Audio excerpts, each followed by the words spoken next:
Hello, and welcome to A Course in Miracles TV. My name is Robin Duncan, and I am your host.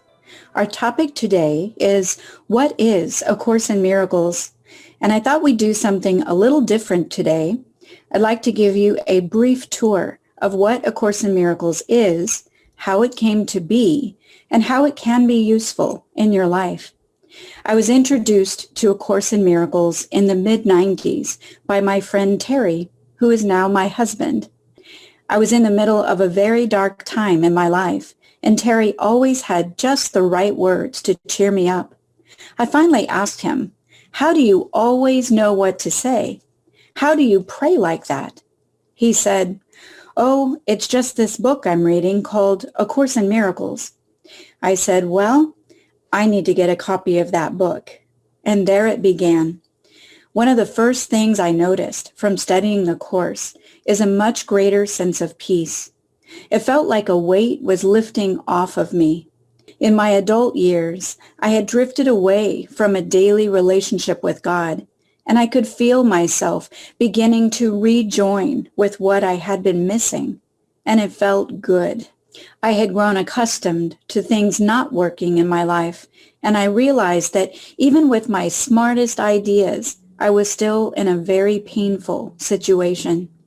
I had always been very capable of doing what I set out to do, but at this point in my life, no matter what I did or how hard I tried, my best thinking had brought me to where I was, and it was not a good place. As a child, I grew up in Christian Science, which is a beautiful religion, and I had seen many miracles in my life.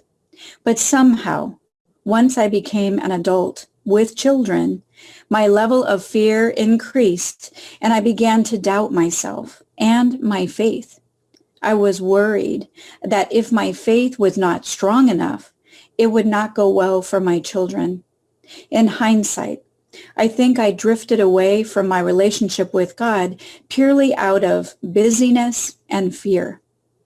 Then along came this book at just the right time, and I learned I did not have to have perfect faith in order for my kids to be safe. It said that all I had to do was be willing to see things differently, be willing to have faith, and this was something that I could do. Right after I started studying, I got laid off from my job, and my divorce from my 16-year marriage was finalized, all in the same month. It felt like the layoff could not have come at a worse time. I was a CFO with a long career as a CPA in finance and accounting, and our company was going through a large restructuring, so our whole office was closing down. I was deep in debt with 2 wonderful sons to look after, and I was panicked. It seems like when we first start making our way back to God, that all heck breaks loose, and it did. Fortunately, I had been practicing some of the principles that I had been learning in the Course, and I put them to the test. When I heard about the layoff, instead of taking a deep dive into worry and fear, I said, "God, I am willing to see all of this differently. My goal is peace. Please decide for me about all of this. I place my future and my sons in your hands, where we are safe and secure." I didn't actually believe those words yet, but I wanted to believe them. The next thing I knew, I received a severance package from my employer, which I did not expect, and this took care of all immediate concerns.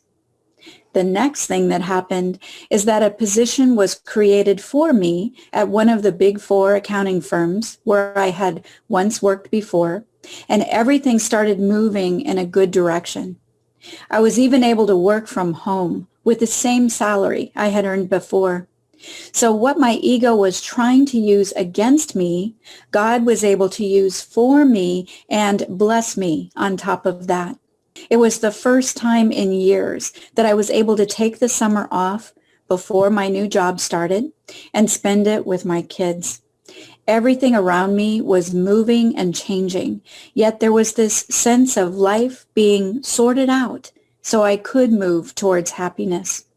I didn't know it at the time, but my inner guide, the Holy Spirit, had everything figured out already, and all I had to do was follow his guidance. Sounds simple, right? Well, I was not very good at following guidance in those days, so I did hit a few speed bumps along the way. I am much better at this today, and I can't wait to share all of the learning that I have enjoyed along the way. Since that time, my health is 10 times better. All of my relationships are healed, and I feel safe, abundant, and provided for by God every single day. I have experienced many miracles along the way, and I have a deep and personal relationship with God.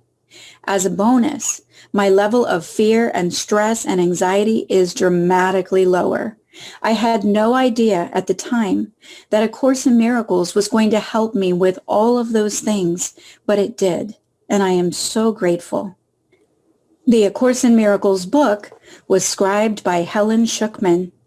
Helen was a medical psychology professor at Columbia University, and she scribed the book during the years of 1965 to 1972 through a process of inner dictation. I say scribed the book because Helen heard an inner voice talking to her, and she simply wrote down what the voice said. In her own words, she said, "The voice made no sound, but seemed to be giving me kind of a rapid inner dictation, which I took down in a shorthand notebook. The writing was never automatic. It could be interrupted at any time and later picked up again. Certainly the subject matter itself was the last thing I would have expected to write about." Helen was assisted by her trusted friend and colleague, Dr. William Thetford.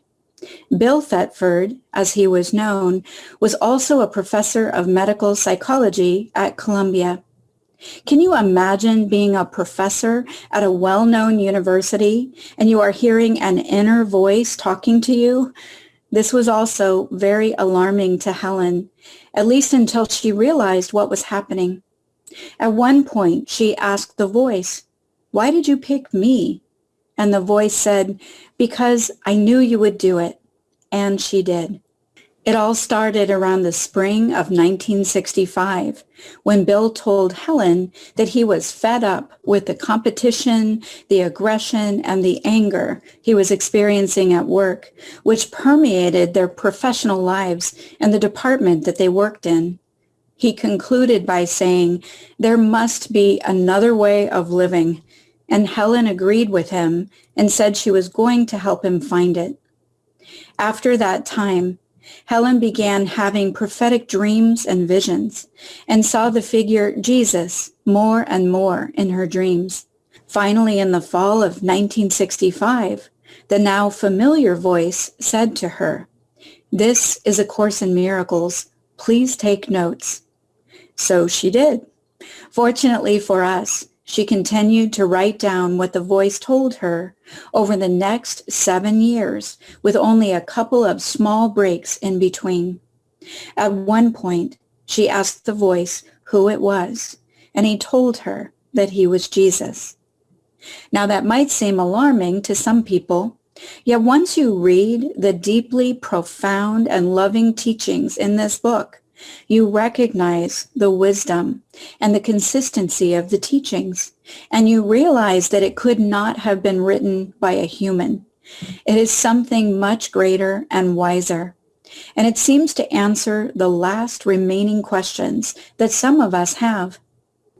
In summary, the Course teaches a thought system based on love instead of fear, and this opens your mind to the memory of God and his great love for you.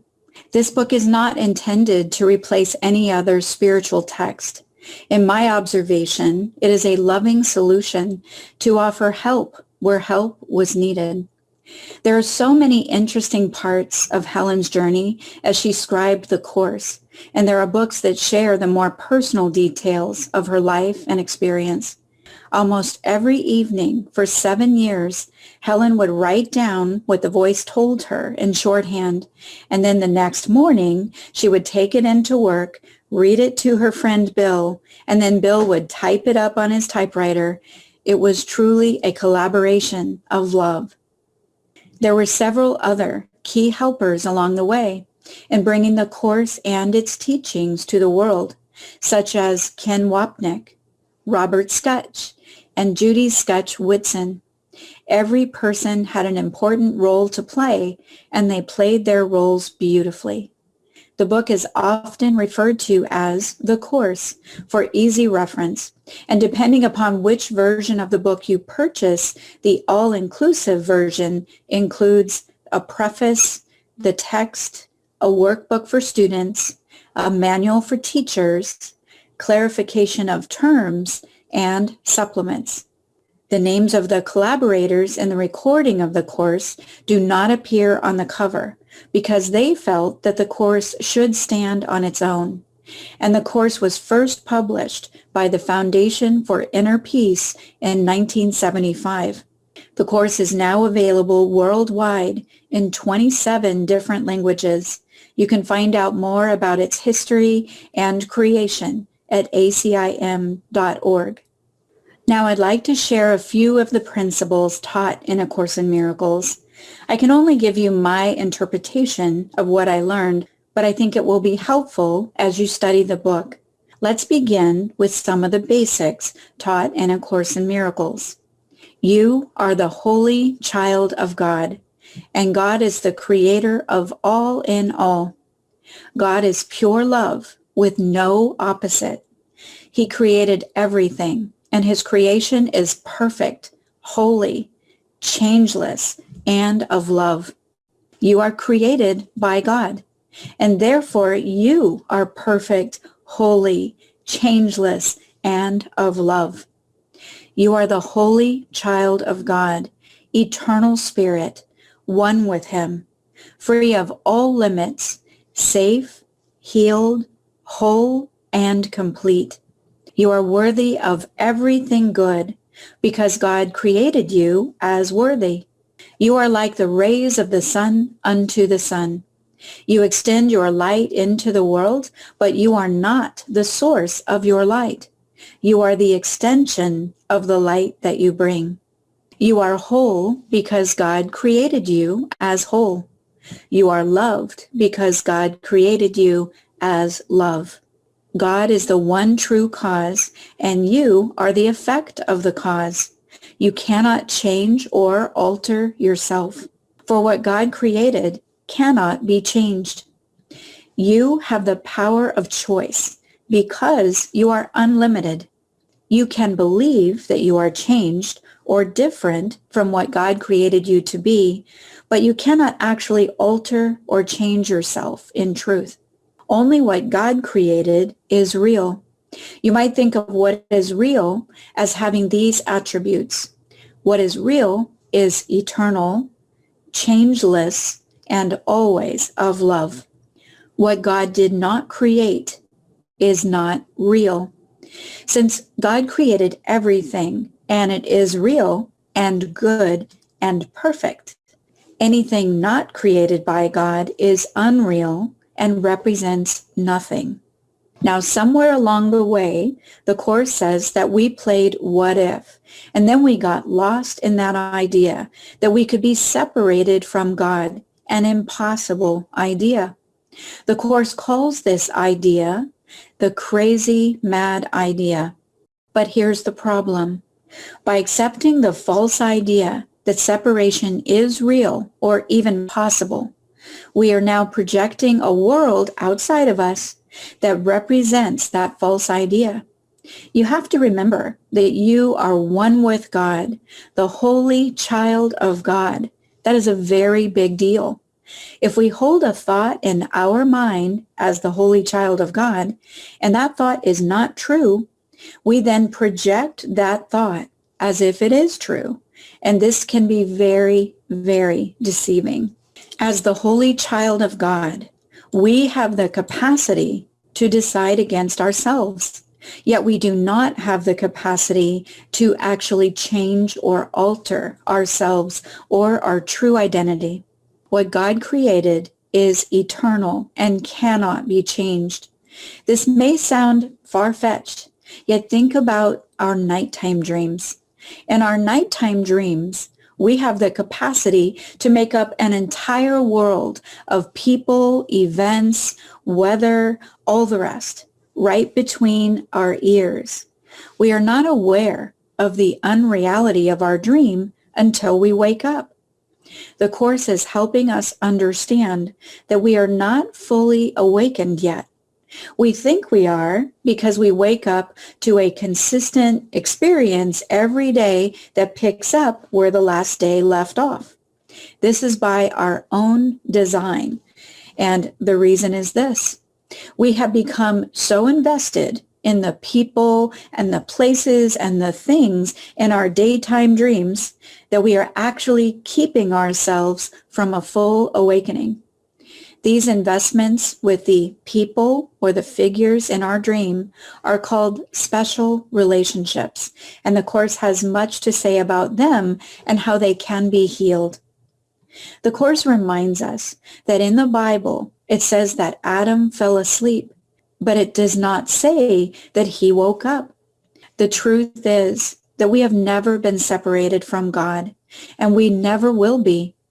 By accepting what is not true about us, we end up believing that we are a body, limited, vulnerable, powerless. We are now experiencing ourselves as if this is true, even though it is not.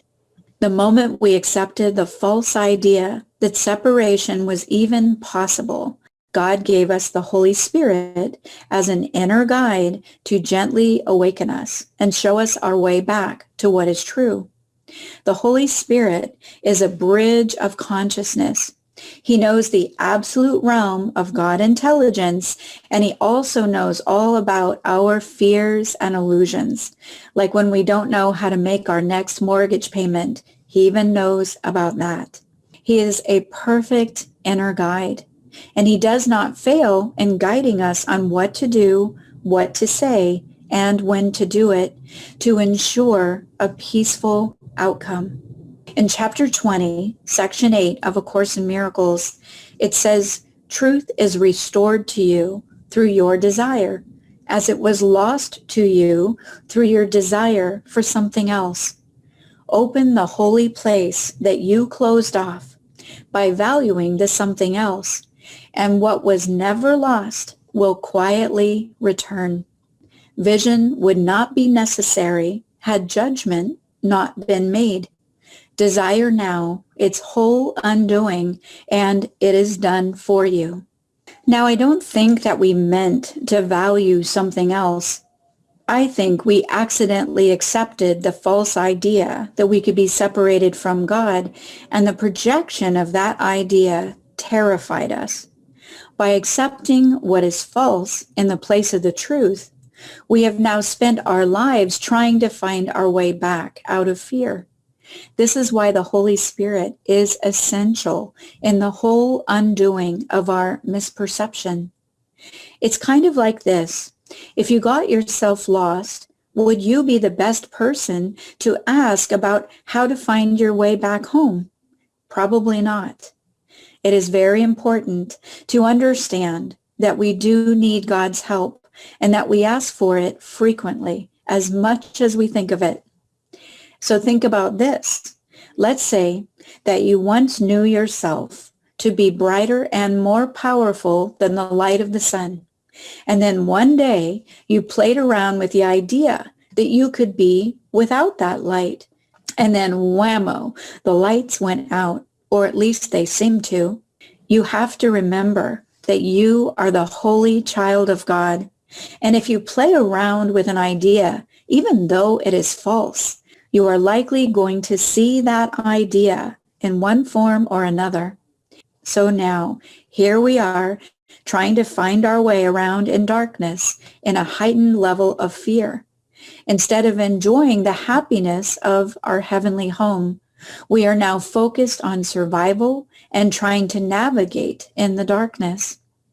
Our perfect inner guide, the Holy Spirit, is talking to us the whole time, but it is not likely that we will hear him because we are too focused on our own survival.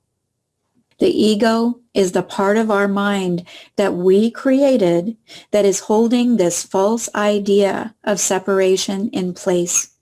In order to continue to have any experience, there has to be a context to keep that experience in play. It's kind of like the glue that holds everything together. The ego is the representation of the false idea of separation. The problem is this: we tend to listen to the ego, the part of our mind we created, instead of listening to the Holy Spirit, which is our true guidance system.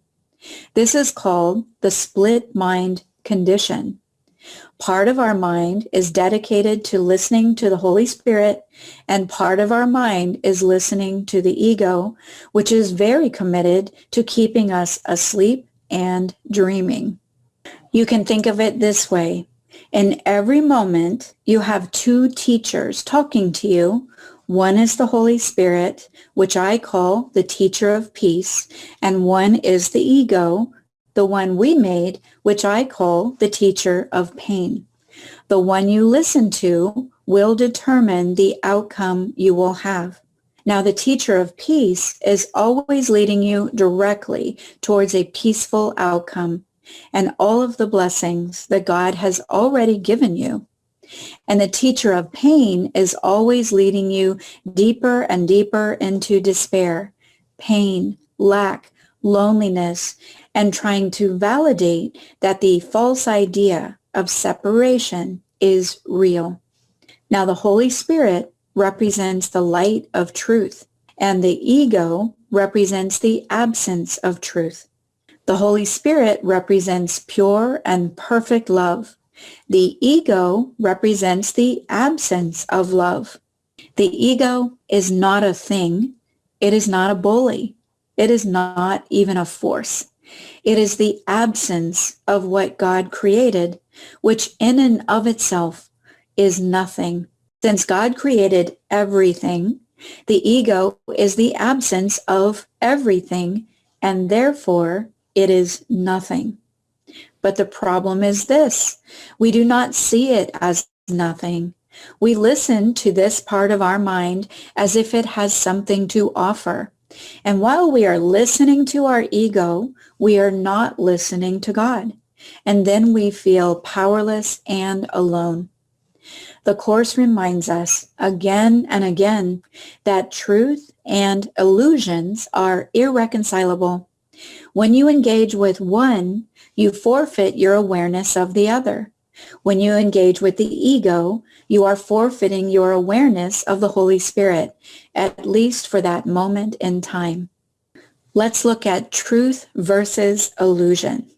I like to think of the truth being over here on my left and the illusion being over here on my right. Now, all of this is happening inside my mind, but I am putting it out here so you can get a point of reference.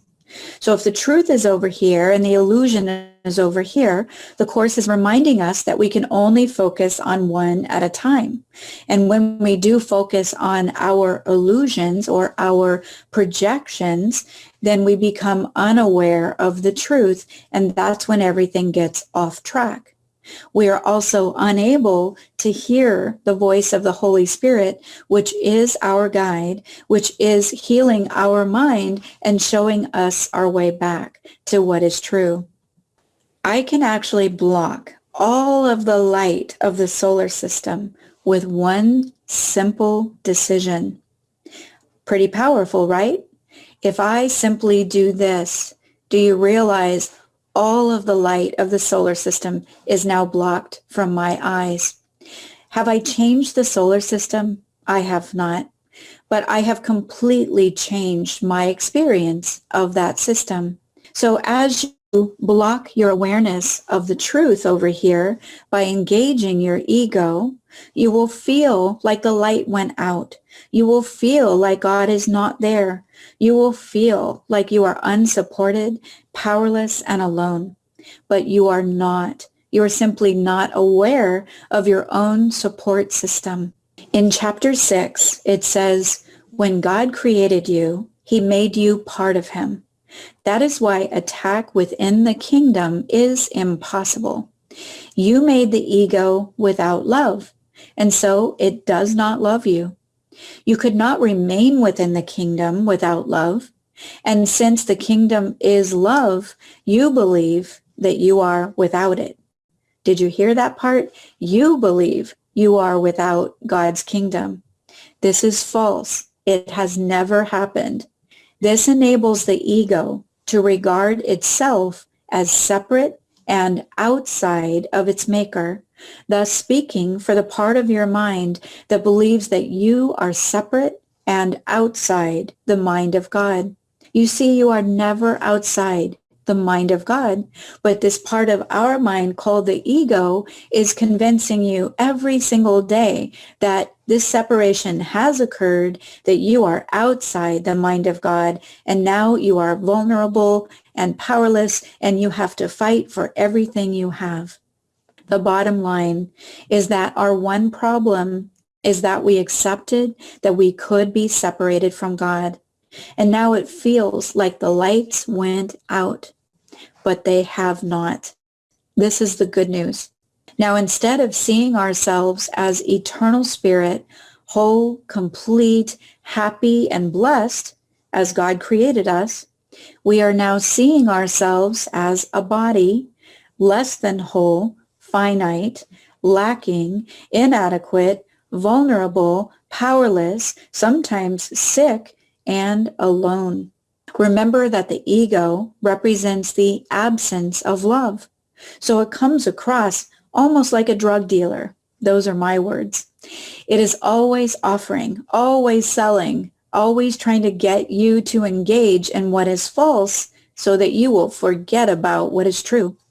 The Course tells you much more about why the ego does this, why it does what it does, how it does what it does, and most importantly, what to do about it so that you can get on with listening to the Holy Spirit and getting back to the happiness and the joy and the peaceful life that God intended for you.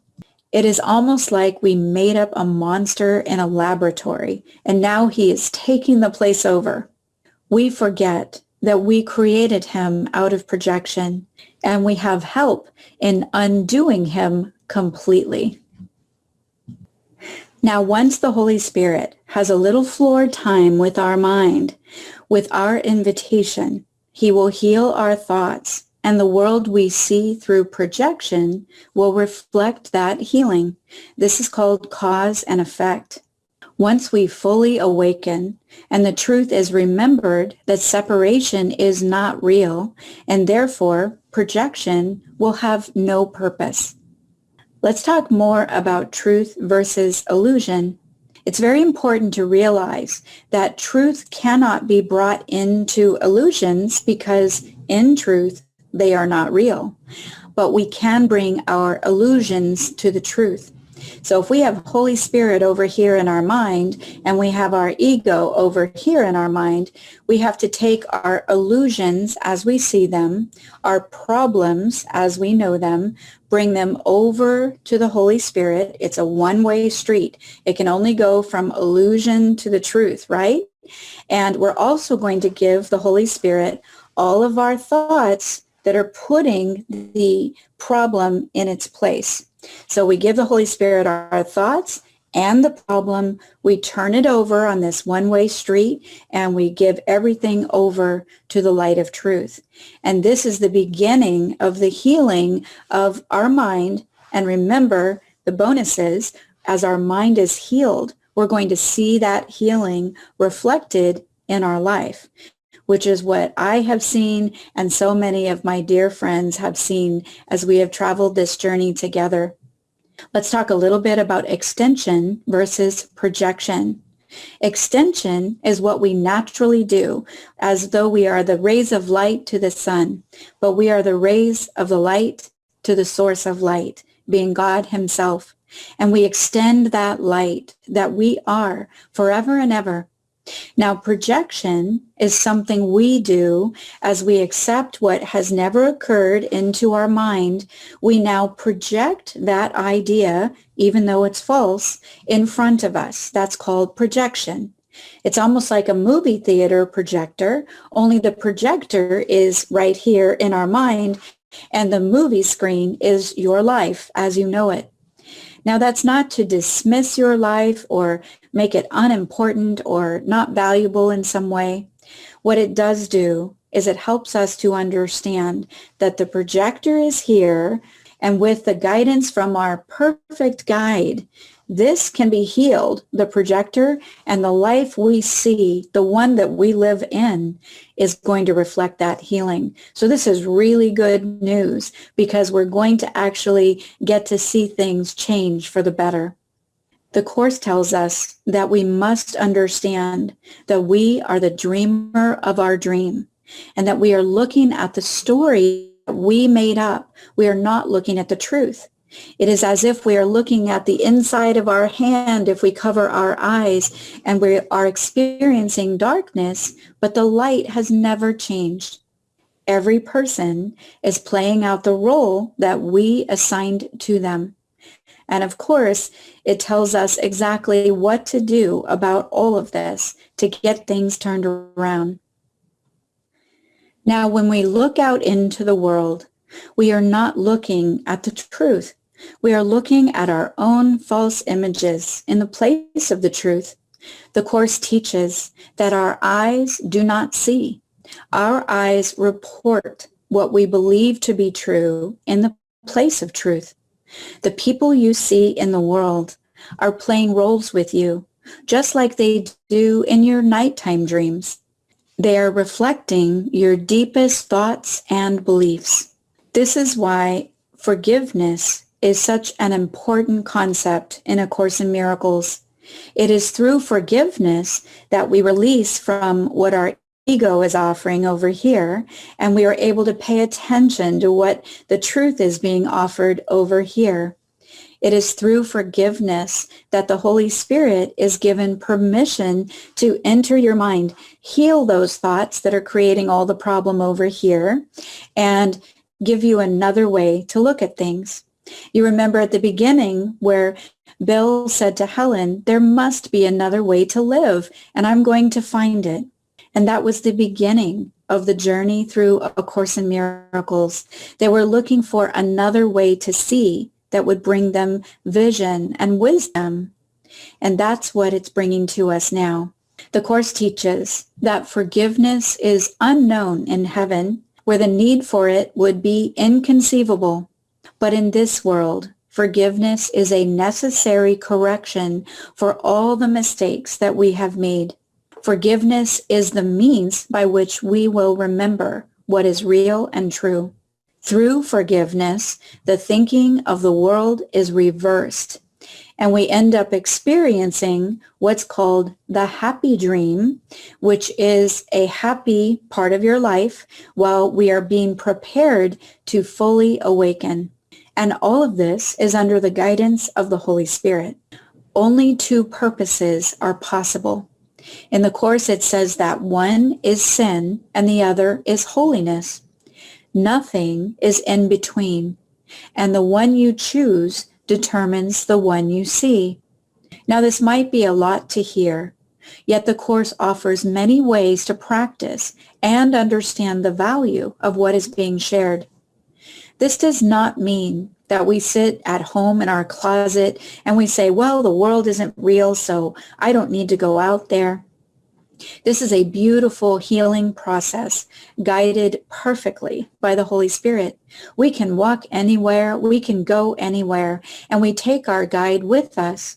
And all along the way, he is helping us to know what is real, what is not real, what we need to understand so that we can always experience the great peace and happiness that God created for us to have.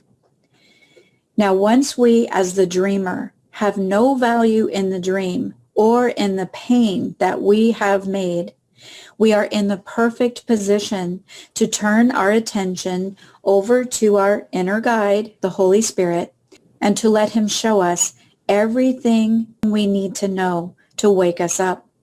Keep in mind that our part is the invitation, and the Holy Spirit's function is the accomplishment of the healing. Be sure to not get those two confused, or you're going to try to take it on yourself, and you will not know how to guide yourself out of the problem. The Holy Spirit represents pure love, and love will never attack or take over your mind. In the Course it says, love waits on welcome, not on time. Therefore, the Holy Spirit must always be invited. Now, the Holy Spirit's function is to accomplish the healing of our mind on our behalf, if we will let him. And I always add, I will let you.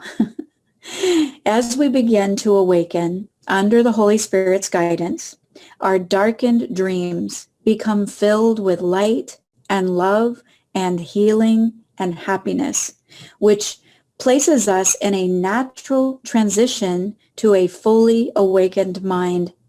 We actually have to practice being happy in order to be prepared. And we are now being prepared by our guide for our great awakening. As the Holy Spirit is healing our thoughts through our invitation, the life we know and see with our eyes is going to reflect that healing. The Course teaches that you are guaranteed to be successful under the Holy Spirit's guidance because your inner guide cannot fail. In Workbook Lesson 71, it says, God's plan for salvation works simply because by following his direction, you seek for salvation where it is. Now, I like to interchange the word salvation with happiness. You seek for happiness where it is. But if you are to succeed, as God promises you will, you must be willing to seek there only. Otherwise, your purpose is divided and you will attempt to follow two plans for salvation that are diametrically opposed in all ways. And remember, it is impossible to follow two teachers. He says every time you follow one, you are abandoning the other. In chapter 8, section 5, Christ says this, leave all illusions behind and reach beyond all attempts of the ego to hold you back. I go before you because I am beyond the ego. Reach, therefore, for my hand because you want to transcend the ego. My strength will never be wanting, and if you choose to share it, you will do so. I give it willingly and gladly because I need you as much as you need me. This is not a complete list of what is taught in A Course in Miracles, but it will give you an idea of some of the concepts. As always, apply your own discernment under the guidance of your perfect inner guide in the Holy Spirit, and you will always find your way back to the truth. I'd like to leave you with a little miracle story today where I was able to practice some of these principles early in my study. I call this story The Miracle in the Grapevine. Now, I live here in Southern California, and there was a time when I was traveling from Northern California back down to Southern California because there's a big part of my family that lives in Northern California. And as you make your way down the state, you cross over a mountain range, and it's called the Grapevine. It's just a little nickname we all have for this particular set of mountains. And as I was driving through those mountains, I was just beginning to take off from one of the stops that I had made, and I got onto the freeway and I was headed up the hill, and all of a sudden I saw this car in front of me swerve violently. And I was able to see that what they were swerving away from was a giant piece of tire tread right in the middle of the highway. Well, I saw it soon enough, so I was able to move away without a problem. But their car went completely out of control. When they swerved to miss the tread, their car started tumbling sideways, and it tumbled, I don't know, at least 6 or 7 times, and it ultimately ended upside down in a ditch on the side of the highway. Well, I saw this happen in front of me, and I had been learning about choosing the truth instead of illusions, that I needed to go to God instead of my fear. And it's okay to be afraid, but we can still choose to go straight to God. And so what I did first is I had 2 kids in the back seat, and I said, kids, we need to pray. And right away, I started to move my car over the side of the road, but I was praying out loud the whole time. And I did a prayer something like this: there is only God. There is only the power of God. There is only the presence of God. There is no opposing power. Sin, disease, injury, car accidents, this is not the will of God. This is not the truth. I want the truth instead of this. Holy Spirit, please decide for us about all of this. Our goal is peace. Something along those lines. So by the time I got to the side of the road, my mind was very immersed in focusing on the truth. And I asked God, what do you want me to do? And I started to leave the car. I asked the kids to stay in the car. It was a busy highway. And I started to pick up my cell phone to see if I needed to call 911. But my face was whipped to the side where I could see that someone behind me was in their car and they were already on the phone. So I threw my phone down and I ran as fast as I could back to the accident scene where the car was upside down in a ditch. Now, all of that probably took less than a minute, I'd say. I pulled over rather quickly and I ran to the side of the accident. By the time I got there, there were 4 people that were out of the vehicle. And I looked at it because I thought, how did they get out? The car is completely crushed. It's laying upside down in a ditch. You couldn't even see any opening to the car. I thought, did they crawl out of a window in the ditch? Anyway, my mind quickly tried to figure it out. And I asked God, what do you want me to do? And I was quickly guided to the child. Now, out of the 4 people, there was an elderly woman, I would say in her 80s, and then there were 2 women in maybe their 50s. They looked like maybe sisters. And then there was a very young child, maybe about 5 years old, and God guided me to go to the child. Now, when you're focused on the truth instead of the accident and the pain and the fear, you can be a good listener. And that's why I feel that I heard him when he said, go to the child. So by the time I got to the people, I started looking around and just making sure everyone was okay, and everyone was okay. In fact, the only thing that I spotted that was even out of whack was the driver had some acrylic fingernails, and her acrylic thumbnail had lifted away from her finger, and there was just a little bit of blood right there. And that was it. There were no bruises. There were no scratches. There was nothing except that little tiny fingernail that had been pulled away from her regular nail. And for all of us ladies, we know what that's like. Sometimes that acrylic nail, no matter what you do, it gets knocked off, right? So if you have those, you know what I'm talking about. I was amazed that that was all there was. There was no more injuries than that. Now, the little girl was holding on to her mother tightly around her neck, and the mother was talking to the sister and the grandmother. And I went around to the back of the mother, and I started talking to the little girl who was over her mother's shoulder. I started talking to the little girl, and I could see that there was a lot of terror in her face. And I first asked her, do you speak English? And she said, yes. And so I said, well, did you see what happened here? I said, all of these things happened. And I said, but God was here. And so no one got hurt. I said, isn't that wonderful? And she said, yes. And then I said, well, later today, I said, is this your mom? And she said, yes. I said, later today, your mom, I said, is that your grandmother? She said, yes. I said, Your family might be talking about this and they might feel a little worried about what happened. But would you tell them that God was here and that's why everybody's okay, and that you could ask them if they would be willing to just let go of the fear and just be really happy that everybody's okay? Can you do that? And she said, yes. And I thought it was so precious. And then I was guided to say, do you see the angels all around us? And I'll tell you the truth, I didn't see them, but I knew they were there. And she lifts up and she looks around and she said, yes. And I was just so excited to see that in her eyes. And as she lifted up and she was smiling, I could see on her little pink shirt that it said the word angel. I said, do you know what your shirt says? And she said, no. I said, it says angel. I said, do you know that you're an angel too? And she just smiled really big. So it was just amazing. And I felt like the terror had left the little girl. And I walked over and the grandmother was sitting down on the curb and I rubbed her back a little bit. And right about that time, the paramedics had arrived and I knew they would do a great job. And I felt like my work was done.